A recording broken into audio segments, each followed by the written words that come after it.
കർമ്മഫലം എന്ന വാക്ക് നമ്മൾക്കെല്ലാം സുപരിചിതമാണല്ലേ? നമ്മൾ എന്തു ചെയ്യുന്നുവോ അതുതന്നെ തിരിച്ചു കിട്ടും എന്നൊരു വിശ്വാസം. അതായത് നമ്മുടെ ഓരോ പ്രവൃത്തിക്കും അതിനൊത്ത ഫലം ലഭിക്കുമെന്ന് സാരം. ഈ ആശയം കേൾക്കുമ്പോൾ പലർക്കും തോന്നും, ഇതിലെന്താ സംശയം, ഇത് സത്യമല്ലേ എന്ന്.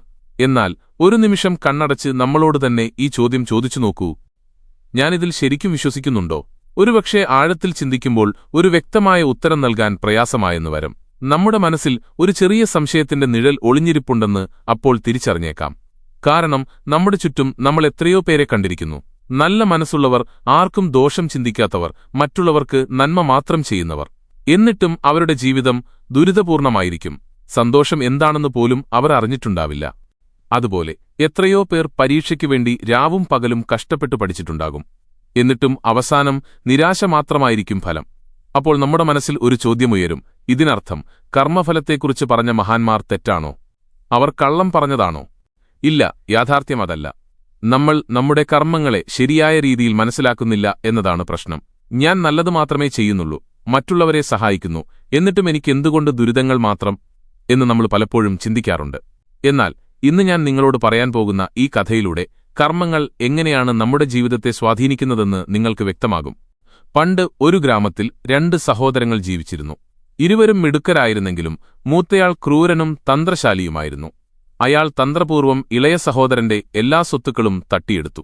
പാവപ്പെട്ട ഇളയ സഹോദരന് ആകെയുണ്ടായിരുന്നത് ഒരു തകർന്ന കുടിൽ മാത്രമായിരുന്നു. അവിടെ അവൻ രോഗിയായ ഭാര്യയോടൊപ്പം കഷ്ടപ്പെട്ട് ജീവിച്ചു. അവന്റെ ഭാര്യ എപ്പോഴും രോഗിയായിരുന്നു. അവളെ ചികിത്സിക്കാൻ പോലും അവന്റെ കയ്യിൽ പണമുണ്ടായിരുന്നില്ല. പലതരം ദുരിതങ്ങളും പ്രശ്നങ്ങളും അവരെ വേട്ടയാടി. എന്നിട്ടും ശാന്തസ്വഭാവിയും നല്ല മനസ്സുള്ളവനുമായിരുന്ന അവൻ ആരോടും കലഹിക്കാനോ ആർക്കും ദോഷം ചിന്തിക്കാനോ പോയില്ല. ആർക്കും ഒരു ദ്രോഹവും ചെയ്യാത്ത ആ നല്ലവന്റെ മനസ്സിൽ പക്ഷെ ഒരു ചോദ്യം എപ്പോഴും അലട്ടിയിരുന്നു. അവൻ എപ്പോഴും പ്രാർത്ഥനയിൽ പറയുമായിരുന്നു, ദൈവമേ, ഞാൻ ഒരിക്കലും ആർക്കും ദോഷം ചെയ്തിട്ടില്ല, ആർക്കും ദോഷം ചിന്തിച്ചിട്ടില്ല. എന്നിട്ടും എനിക്കെന്തുകൊണ്ട് ഇത്രയേറെ ദുരിതങ്ങൾ വരുന്നു?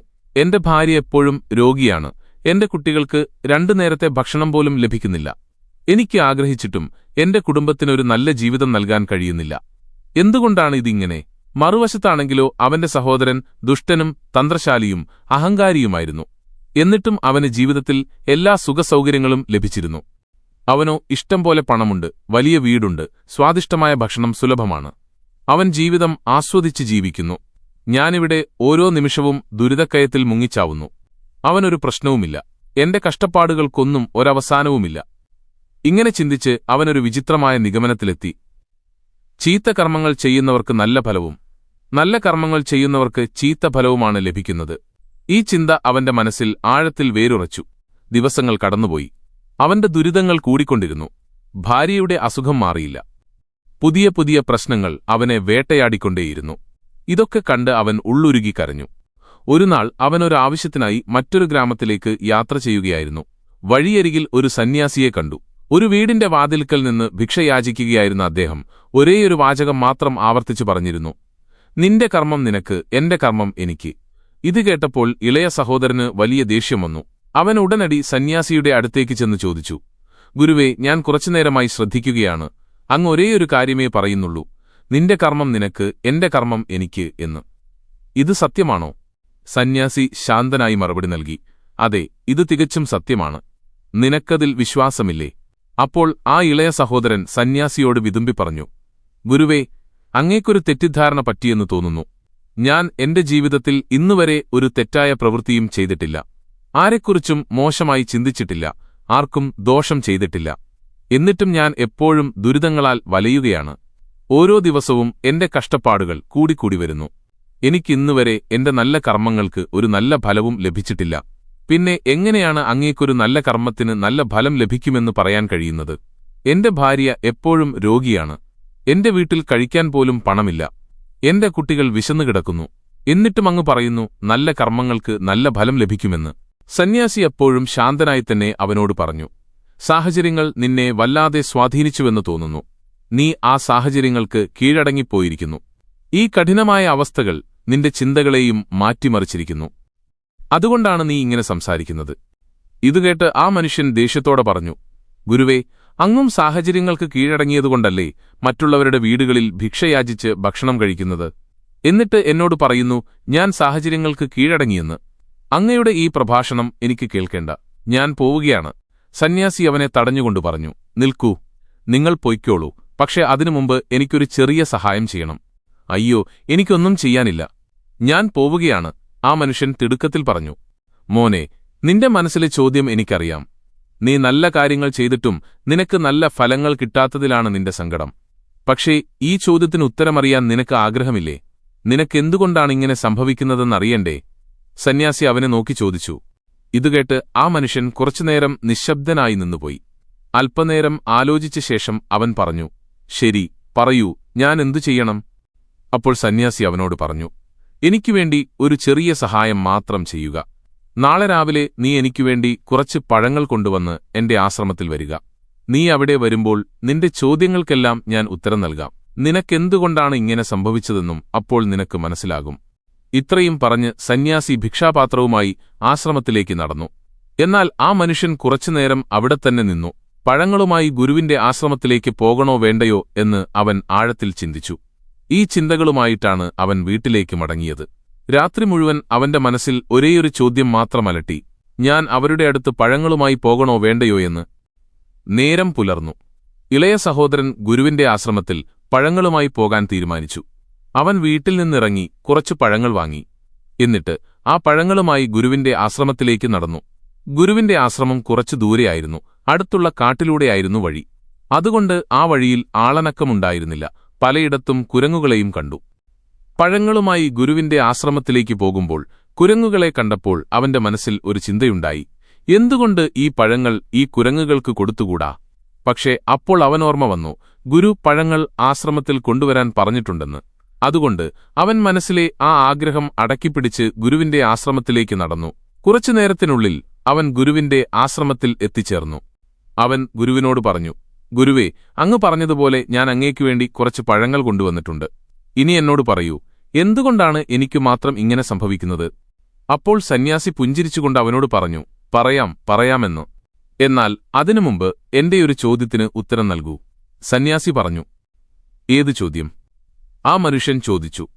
എന്റെ ആശ്രമത്തിലേക്ക് വരുമ്പോൾ വഴിയിൽ വെച്ച് ഈ പഴങ്ങൾ കുരങ്ങന്മാർക്ക് കൊടുക്കാൻ നിനക്കൊരു തോന്നലുണ്ടായിരുന്നല്ലോ. എന്തുകൊണ്ട് നീ അത് ചെയ്തില്ല? സന്യാസി ചോദിച്ചു. ഇതുകേട്ട് ആ മനുഷ്യൻ അത്ഭുതപ്പെട്ടുപോയി. തന്റെ മനസ്സിലുണ്ടായ ചിന്ത എങ്ങനെ സന്യാസി അറിഞ്ഞുവെന്ന് അവന് മനസ്സിലായില്ല. അവൻ സന്യാസിയെ പ്രണമിച്ചുകൊണ്ട് പറഞ്ഞു, ഗുരുവേ, ആ ചിന്ത എന്റെ മനസ്സിൽ മാത്രമുണ്ടായിരുന്നതാണ്. അതങ്ങ് എങ്ങനെ അറിഞ്ഞു ഞാൻ കുരങ്ങന്മാർക്ക് പഴം കൊടുക്കാൻ ആഗ്രഹിച്ചുവെന്ന്? അപ്പോൾ സന്യാസി ചിരിച്ചുകൊണ്ട് അവനോട് പറഞ്ഞു, മോനെ, എനിക്കിതെങ്ങനെ അറിഞ്ഞുവെന്നതല്ല പ്രധാനം. നീ എന്തുകൊണ്ട് ആ കുരങ്ങന്മാർക്ക് പഴം കൊടുത്തില്ല എന്നതാണ് പ്രധാനം. ആ മനുഷ്യൻ കുറച്ചുനേരം ആലോചിച്ചു നിന്നു. എന്നിട്ട് പരിഭ്രമത്തോടെ സന്യാസിക്ക് മറുപടി നൽകി, കാരണം ഈ പഴങ്ങൾ നിങ്ങളുടെ അടുത്തേക്ക് കൊണ്ടുവരാനാണ് അങ്ങ് എന്നോട് പറഞ്ഞിരുന്നത്. അപ്പോൾ സന്യാസി അദ്ദേഹത്തോട് പറഞ്ഞു, മോനെ, ഒരു പശുക്കുട്ടി 1000 പശുക്കൾക്കിടയിൽ നിന്ന് അതിന്റെ അമ്മയെ കണ്ടെത്തുന്നതുപോലെ കർമ്മം അതിന്റെ കർത്താവിനെ തേടിപ്പിടിക്കും. ഈ പഴങ്ങൾ ഈ കുരങ്ങന്മാർക്ക് കൊടുക്കുക എന്നത് എന്റെ കർമ്മമായിരുന്നു. അതുകൊണ്ടാണ് നിനക്ക് ആ പഴങ്ങൾ കുരങ്ങന്മാർക്ക് കൊടുക്കാൻ കഴിയാതിരുന്നത്. നീ അത് എന്റെ അടുത്തേക്ക് കൊണ്ടുവന്നു. ഇത്രയും പറഞ്ഞ് സന്യാസി ആ പഴങ്ങൾ കുരങ്ങന്മാർക്ക് കൊടുക്കാൻ തുടങ്ങി. എന്നാൽ ആ മനുഷ്യന് സന്യാസിയുടെ വാക്കുകളുടെ അർത്ഥം മനസ്സിലായിരുന്നില്ല. അവൻ സന്യാസിയോട് ചോദിച്ചു, ഗുരുവേ, അങ്ങ് എന്താണ് ഉദ്ദേശിക്കുന്നത്? എനിക്ക് അങ്ങയുടെ വാക്കുകൾ മനസ്സിലായില്ല. ദയവായി വ്യക്തമായി പറഞ്ഞുതരൂ. അപ്പോൾ സന്യാസി പുഞ്ചിരിച്ചുകൊണ്ട് ആ മനുഷ്യനോട് പറഞ്ഞു, നമ്മൾ മനുഷ്യർ എപ്പോഴും കരുതുന്നത് നമ്മളാണ് കർമ്മം ചെയ്യുന്നതെന്നും നമ്മൾ തന്നെയാണ് എല്ലാം തീരുമാനിക്കുന്നതെന്നുമാണ്. എന്നാൽ യാഥാർത്ഥ്യം മറ്റൊന്നാണ്. ഇവിടെ മനസ്സിലാക്കേണ്ട കാര്യം, കർമ്മം നമ്മളെയാണ് തെരഞ്ഞെടുക്കുന്നത്, നമ്മൾ കർമ്മത്തെ തെരഞ്ഞെടുക്കുന്നില്ല. നിങ്ങൾ ഒരു കാര്യം ചെയ്യാൻ യോഗ്യനാണെങ്കിൽ ലക്ഷക്കണക്കിന് ആളുകളുടെ ഇടയിൽ നിന്നും കർമ്മം നിങ്ങളെ തേടിപ്പിടിക്കും. അതുകൊണ്ട് പ്രധാനമായി ശ്രദ്ധിക്കേണ്ടത് കർമ്മം ചെയ്യുന്നതിലല്ല, മറിച്ച് യോഗ്യനാകുന്നതിലാണ്. നിങ്ങളുടെ മുഴുവൻ ശ്രദ്ധയും കർമ്മം ചെയ്യുന്നതിലാണെങ്കിൽ നിങ്ങൾക്കൊരിക്കലും യോഗ്യനാകാൻ കഴിയില്ല. അങ്ങനെയെങ്കിൽ കർമ്മം ഒരിക്കലും നിങ്ങളെ തെരഞ്ഞെടുക്കില്ല. ഇത് കേട്ട മനുഷ്യൻ ചോദിച്ചു, ഗുരുവേ, യോഗ്യനാകുക എന്നതുകൊണ്ട് അങ്ങ് എന്താണ് ഉദ്ദേശിക്കുന്നത്? എന്റെ കുടുംബത്തെ പോറ്റാൻ എനിക്ക് കഴിവില്ലെന്നാണോ അങ്ങ് പറയുന്നത്? അപ്പോൾ സന്യാസി അദ്ദേഹത്തോട് പറഞ്ഞു, ഇല്ലില്ല, ഞാൻ അങ്ങനെയല്ല ഉദ്ദേശിച്ചത്. യോഗ്യനാകാൻ ആവശ്യമായ കർമ്മങ്ങൾക്ക് നിങ്ങൾ ആദ്യം ചെറിയ ചെറിയ ജോലികൾ ചെയ്യാൻ തുടങ്ങണം.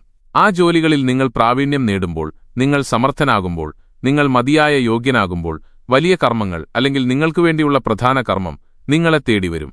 ആ കർമ്മം സ്വയം നിങ്ങളിലേക്ക് വരും. ഉദാഹരണത്തിന് ഈ കുരങ്ങന്മാരെ തന്നെ നോക്കൂ. അവ ചെറുതായിരിക്കുമ്പോൾ മരങ്ങളിൽ കയറാനും തലകുത്തി മറിയാനും ഓടാനും ചാടാനുമൊക്കെ പഠിക്കുന്നു. തുടക്കത്തിൽ വീഴുകയും പരിക്കേൽക്കുകയും ചെയ്യുമെങ്കിലും പതിയെ പതിയെ അവ ഈ കാര്യങ്ങളിൽ പ്രാവീണ്യം നേടുന്നു, മിടുക്കരാകുന്നു.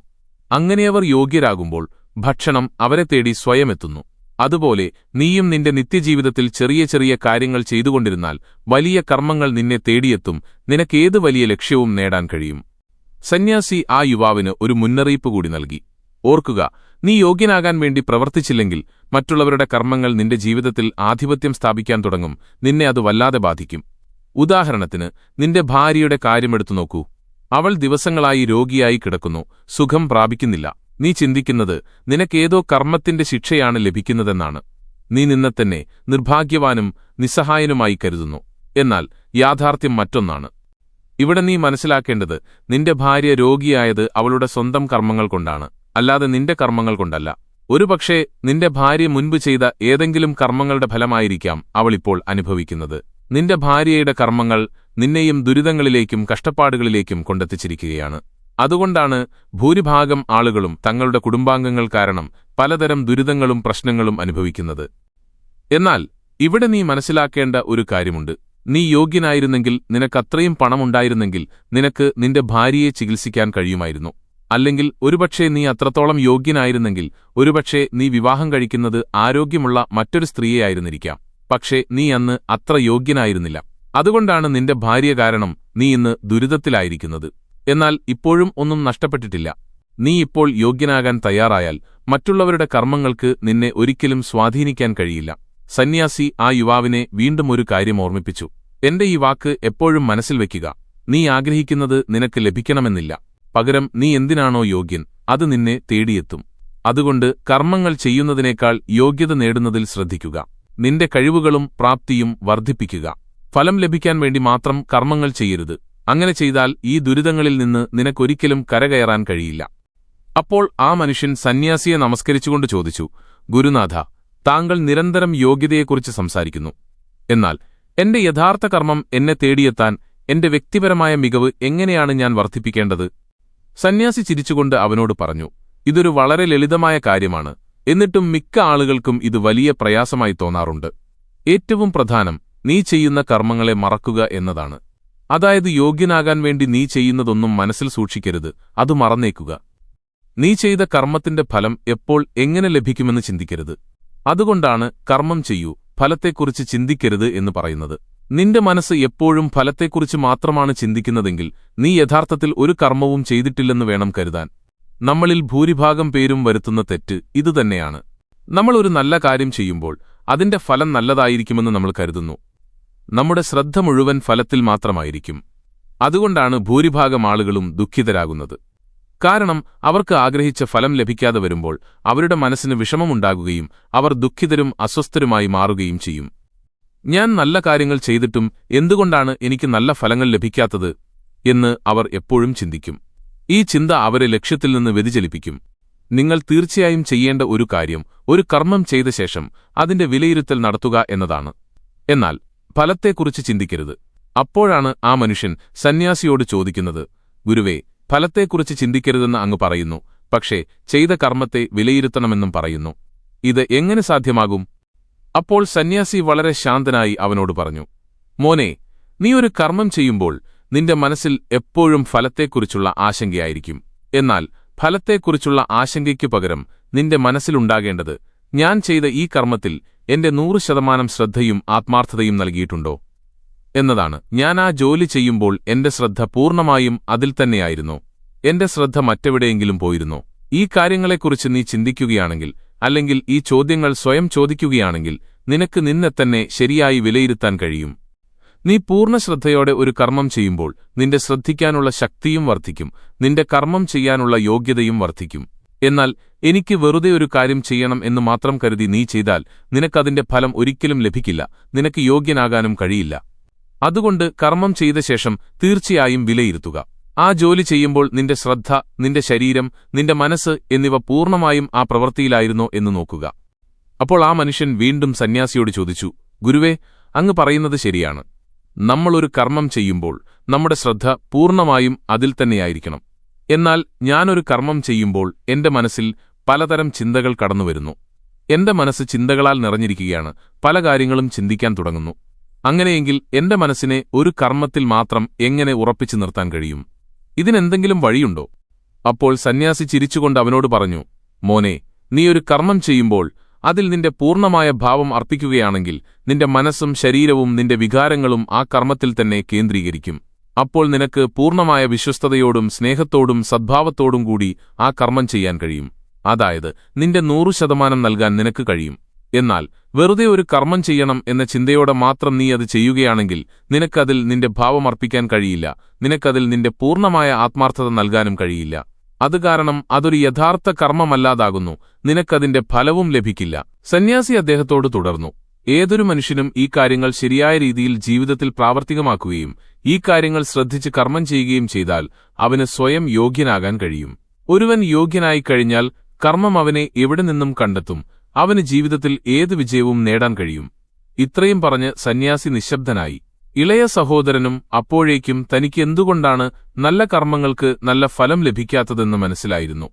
അവൻ ഗുരുവിനെ പ്രണമിച്ചു. എന്നിട്ട് വീട്ടിലേക്ക് മടങ്ങി. കഥ ഇതോടുകൂടി അവസാനിച്ചു. പ്രിയ സുഹൃത്തുക്കളെ, കർമ്മത്തെക്കുറിച്ചും നമ്മുടെ ജീവിതത്തിൽ അതിന്റെ സ്വാധീനത്തെക്കുറിച്ചുമുള്ള ഈ ഉൾക്കാഴ്ച നിങ്ങൾക്ക് ഏറെ ഇഷ്ടപ്പെട്ടെന്ന് കരുതുന്നു. ജീവിതത്തിൽ നമ്മൾ ആഗ്രഹിക്കുന്നത് ലഭിക്കുകയല്ല, മറിച്ച് നമ്മൾ എന്തിനാണോ യോഗ്യൻ അത് നമ്മളെ തേടിയെത്തും എന്ന സത്യം ഈ കഥയിലൂടെ നിങ്ങൾക്ക് മനസ്സിലായി കാണുമല്ലോ. നമ്മുടെ യോഗ്യത വർദ്ധിപ്പിക്കാൻ ഓരോ കർമ്മവും ശ്രദ്ധയോടെ ചെയ്യേണ്ടതിന്റെ പ്രാധാന്യം എത്ര വലുതാണെന്നും ഇപ്പോൾ വ്യക്തമായിട്ടുണ്ടാകും. ഇതുപോലുള്ള അറിവുകളും പ്രചോദനാത്മകമായ കഥകളും നിങ്ങളുടെ ജീവിതത്തിലേക്ക് എത്തിക്കാൻ ഞങ്ങളുടെ ഈ ചാനൽ എന്നും പ്രതിജ്ഞാബദ്ധമാണ്. ഈ അറിവ് നിങ്ങൾക്ക് ഉപകാരപ്പെട്ടെങ്കിൽ ദയവായി ലൈക്ക് ചെയ്യാനും ഷെയർ ചെയ്യാനും മറക്കരുത്. നിങ്ങളുടെ ഓരോ പിന്തുണയും ഞങ്ങൾക്ക് വലിയ പ്രോത്സാഹനമാണ്. കൂടുതൽ നല്ല ഉള്ളടക്കങ്ങളുമായി മുന്നോട്ടു പോകാൻ ഞങ്ങളുടെ ചാനൽ സബ്സ്ക്രൈബ് ചെയ്യുക.